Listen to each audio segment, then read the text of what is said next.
Saya saat ini berada di South Street, di mana minggu yang lalu sampai saat ini penjagaan berketat.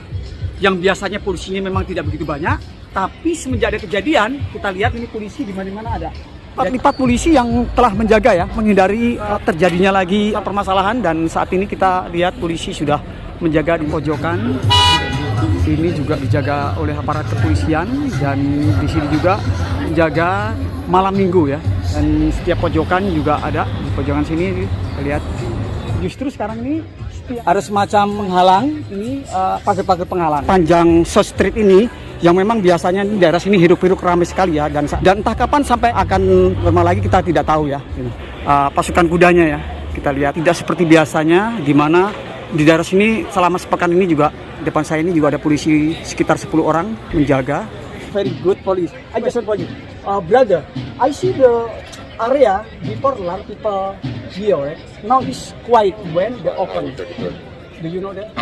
No idea. Oh, not idea. No idea. Oh, not idea. Dia tidak tahu. You don't know? I don't know. I Until don't know. I see there are a lot of police like how many? 24/7, 24/7. all day, every night. Oh, every night 27 all that. Okay. Okay, thank you so much. Thank you so much. Bye. Bye bye. Bye. Thank you so much. Appreciate.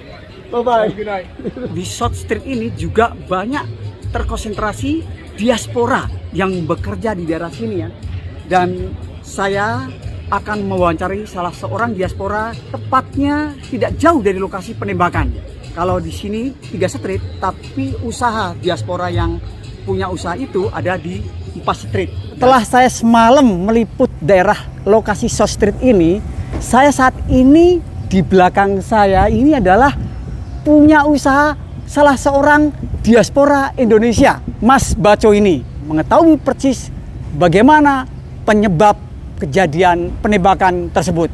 Pak, di belakang saya sudah ada Mas Baco yang punya usaha namanya adalah Oren Tech Center. Kalau teman-teman mau benerin handphone, elektronik, bisa datang ke salah satu usaha yang punya diaspora. Nah, itu Mas Baco itu lagi mau buka-buka tuh sebentar ya. Nanti kita akan ngobrol-ngobrol ya. Saya sudah berada 4 usahanya Mas Baco. Dan usaha Mas Baco ini sangat luar biasa banget, di mana Mas Baco ini punya usaha itu merintis dari bawah. Mas Baco, saya pengen tanya dulu Mas. Ceritain dong, boleh ceritain sedikit sejarahnya usaha ini, bagaimana kok sampai mempunyai usaha ini. Dan ini saya masuk ini luar biasa, karena saya lihatin banyak banget laptop, komputer, bahkan bisa benerin handphone. Yes, banyak lah ya orang-orang Indonesia suka terhadap teknologi. Dan 20 tahun lalu kita termasuk ya early people yang punya akses terhadap banyak spare part komputer, teknologi saat itu. Oke.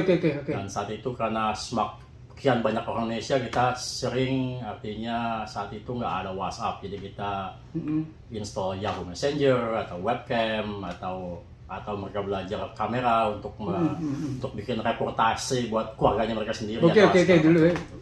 Ya, fast forward 10 tahun kemudian dunia komputer makin hari tidak populer, jadi masuk ke ranah berikutnya, which is handphone, tablet, dan pangsa pasarnya tidak lagi fokus ke Indonesian community. Ke orang lain, ke komunitas lain. Ya, makanya kita bukanya di Center City, artinya kita bisa punya akses ke seluruh wilayah Philadelphia. Oke, gitu. Nah, kalau ngomong-ngomong nih, ini belajarnya di mana Mas? Ini kan Mas saya lihat bisa memperbaiki laptop juga handphone. Otodidak ya, artinya ya dibuka, kalau rusak ya dipelajari lagi. Wow, luar biasa ya, karena saya termasuk salah satu customer dari Mas Baco ya. Handphone saya kemarin rusak ya kan, langsung tuh ya, langsung bisa lagi. Wah, luar biasa banget Mas. Nah, sekarang ini Mas, ngomong-ngomong Mas, kita ini kan di daerah South Street ya. Kira-kira berapa banyak orang diaspora yang kerja di daerah sini? Ini karena ini pusat wisata, kan turis-turis lokal tuh banyak banget yang berkunjung sini. Banyak, ada restoran, beberapa restoran di sini, retail, ada banyak lah. Banyak ya orang Indonesia, jadi banyak banget orang Indonesia yang bekerja di daerah ini ya. Dan Di sekarang seluruh Philadelphia banyak, artinya Indonesia di dunia retail ini banyak, jadi banyak kalau kita ke Center City ya. banyak, tapi kalau untuk daerah sini juga termasuk banyak juga kan? Oke, jadi gitu. Tapi ngomong-ngomong, baru ini sekitar seminggu yang lalu ya, itu ada kejadian penembakan beruntun di Buffalo, di Los Angeles, di California, termasuk di Philadelphia. Sebelum ada kejadian ini, baru sepekan kemarin itu ada kejadian 14 korban ya, dan yang meninggal 3 orang. Dan ini tidak ada kaitannya sentimen Mas ya. Boleh cerita nggak? Karena ini jaraknya saya perhatikan benar-benar dekat ya, sekitar 25 meter. Dan pada saat itu kan jam malam. Apakah usaha Mas ini buka? Terus bagaimana sih? Boleh cerita kronologis ceritanya nggak? Dulu hampir banyak bisnis ini kita tutupnya jam midnight ya, sampai jam 12 malam sampai 12 malam, oke. Cuma sejak corona ini karena situasi dianggap tidak aman, banyak perampokan, banyak orang blow up ATM, dan banyak orang semua pada bawa senjata. Jadi semua orang berusaha untuk tutup secepat mungkin. Jadi rata-rata kita tuh jam 8, jam 9 malam sudah tutup. Kejadian itu kebetulan hampir jam 12. Jadi saat itu yang buka tinggal beberapa bar dan restoran. Oke. Kalau Mas sendiri usahanya udah tutup? Saat itu udah tutup. Kalau kita bicara tahun sebelum COVID, kita masih buka. Buka ya, tapi pas saat kejadian itu kronologis ceritanya gimana Mas? Boleh nggak cerita? Apakah nanti pada saat itu langsung ada meeting komunitas di sini atau gimana? Yang mungkin para diaspora belum tahu kejadian sebenarnya gimana sih gitu. Kejadiannya jadi kalau kita melihat South Street dalam siang hari, gitu, ini adalah tempat pemukiman, gitu, pemukiman orang-orang yang di Center City, rata-rata profesional muda. Mereka kerja di rumah sakit, mereka kerja di law office, mereka kerja di beberapa lokasi-lokasi di Center City. Sehingga mereka termasuk orang-orang yang membayar real estate dengan mahal untuk tinggal di sini. Jadi kalau siang kita melihat suatu hal yang normal. Normal ya? Seperti ini sekarang siang normal ya? Ya, jalan-jalan, jalan main anjing, makan siang, segala macam lah. Tapi kalau kita masuk ke dalam jam 8 ke atas, situasi South Street berubah. Oh, berubah dalam apa nih? Karena banyak bar, ada beberapa tempat musik venue ya, artinya kalau termasuk Rich juga pernah manggung di sini. Jadi tempat panggung musik, jadi banyak anak-anak musik yang mulai berdatangan jam 8 malam sampai jam 2 malam. Dan ya, jadi banyak orang yang membawa atribut dan lifestyle dan anger dan segala macamnya masing-masing. Apalagi ini udah graduation ya, jadi banyak anak-anak high school yang datang.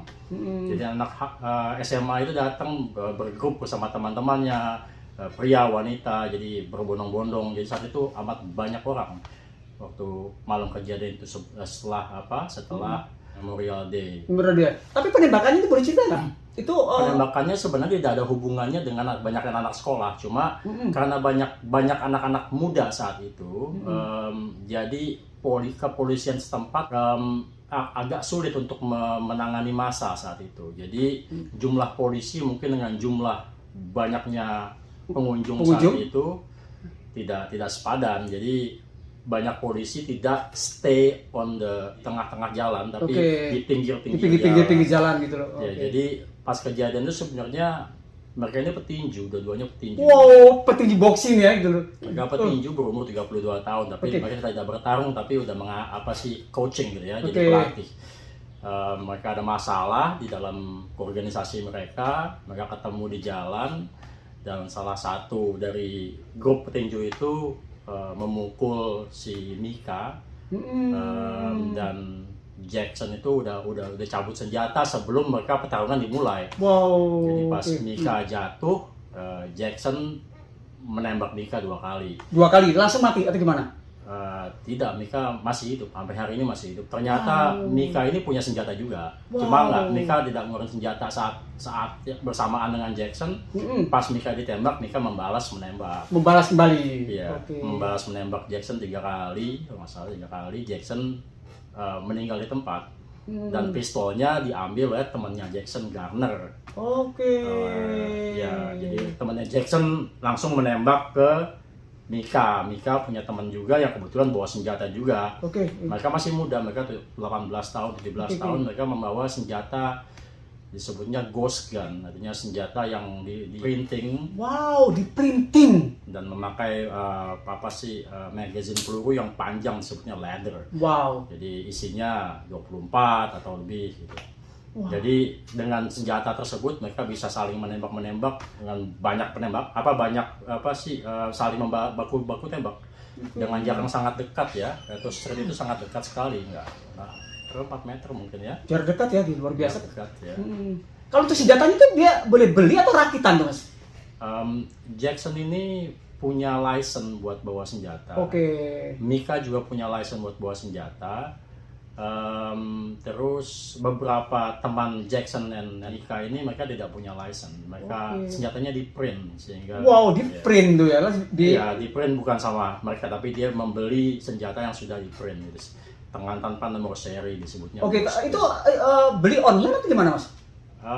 Ya saat ini banyak lah ya alur ya, mereka kan semua punya Instagram, mereka punya cara untuk trading antara mereka. Oh, jadi dirakit langsung gitu ya? Ya, Oke. something like that. Oke. Terus kejadian itu kan 3, jadi akhirnya kok bisa sampai korbannya banyak gimana? Kan apakah dia langsung random gitu? Karena ketika senjata meletup ya, ketika orang-orang mendengar bunyi senjata semua berlarian. Panik ya, saat itu sangat panik. Jadi ada 2 anak berumur 17 tahun 18 tahun saat itu sedang lagi ke warung gitu ya, warung malam. Dia melihat orang berlari-larian, panik, mereka ikut menembak. Jadi dialah yang menembak 13 orang itu ya, 2 anak ini. Jadi sebetulnya 2 anak itu tidak ada kaitannya? Tidak ada kaitannya dengan yang petinju itu? Pada saat dia rombongan itu pada buyar-buyar, dia pikir ada kejadian apa, dia akhirnya juga ikut membabi buta atau apa? Iya. Atau dia ikut nembak-nembak gitu aja? Mereka menembak random, artinya menembak asal ke jalanan. Iya, mereka berdua. Oh, berdua ya? Dan pelakunya sudah tertangkap atau gimana? Sudah tertangkap? Oh, oke.